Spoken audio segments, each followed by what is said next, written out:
আসসালামু আলাইকুম, সবাইকে ঈদ মুবারক। আজকে যাই হোক আমাদের ঈদ আজকে শেষ। বাংলাদেশে আগামীকালকে ঈদ, সবাইকে ঈদ জানাই, অগ্রিম ঈদ মুবারক। আর আজকে ঈদের দিন কি একটা কপাল, ঈদের দিন ডিউটি করতেছি।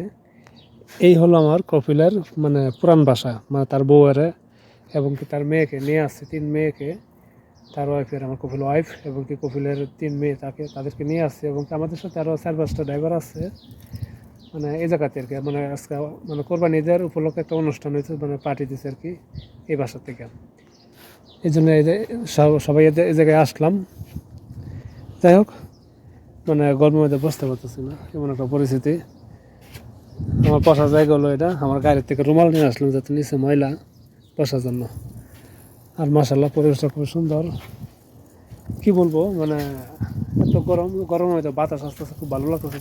যাই হোক, রোদের মধ্যে গাড়িগুলো রাখছে একবারে, মনে করেন ভিতরে প্রচুর গরম, মানে ভিতরে বসলেই মানে সাথে সাথে ঠান্ডা লেগে যাবে, এমন একটা পরিস্থিতি। আর সব কথা আর এক কথা, ঈদের দিন ডিউটি করতেছি, এ হলো প্রবাসীদের জীবন। তো সবাই ভালো থাকেন, দেখা হচ্ছে নতুন ভিডিওতে, সে মতো সবাই সুস্থ থাকেন, আল্লাহ হাফেজ।